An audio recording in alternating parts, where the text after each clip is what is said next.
I turned 31 and I left everything behind because the life that looked safe started to feel too small.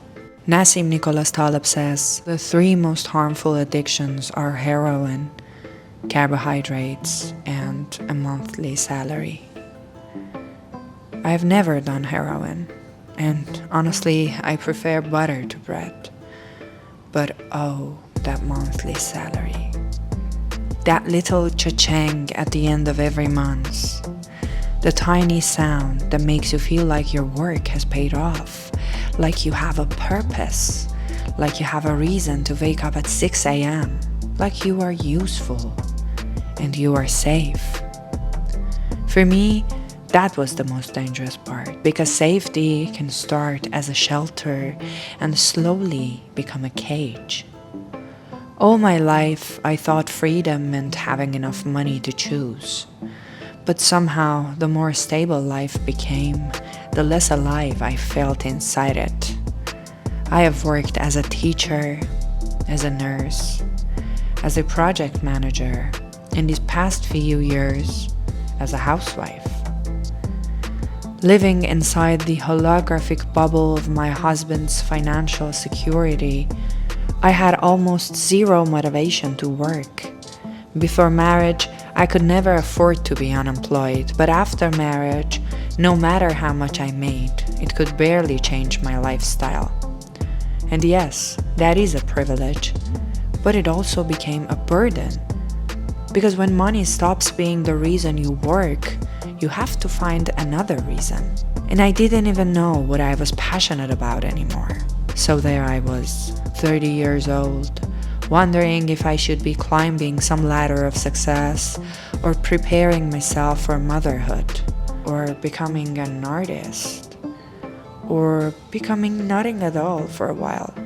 And somehow, every version of me felt true. The woman who wanted to become something, the woman who wanted to belong to someone, the woman who just wanted to feel alive again. But then, just when I was quietly trying to figure out who I really was, life made the decision for me. The bubble popped. My husband lost his job. And suddenly, the safety I had been both grateful for and suffocated by was gone. At first, I panicked. Not in a poetic way. I literally threw up my guts, along with every carefully planned scenario I had ever used to convince myself I was safe. The backup plans, the timelines, the saving goals, the illusion that you can somehow calculate your way into safety. But it is true what they say. The body always knows first.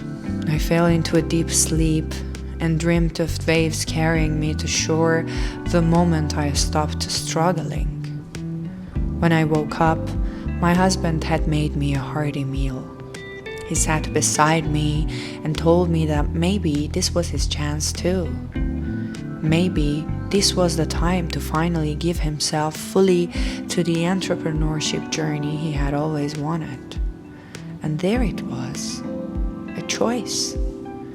I could keep fighting the current, or I could let the waves of change carry me somewhere new, somewhere unknown. So we started selling everything. I named it Project Featherweight, starting with my piano, then the furniture, then the little objects that once made our apartment feel like a future.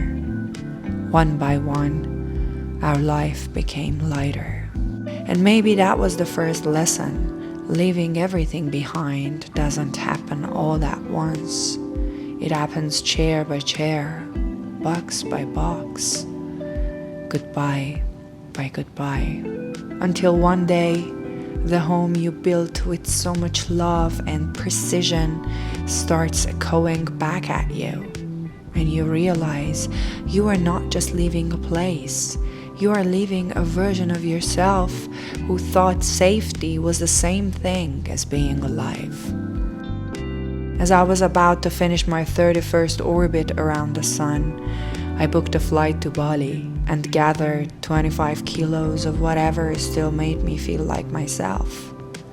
Not because I was sure, not because I had figured it all out, but because I was tired of attaching myself to things I didn't really need, just to squeeze into a life that had become too small for me.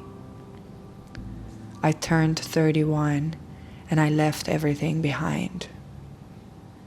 And I have never felt more like myself.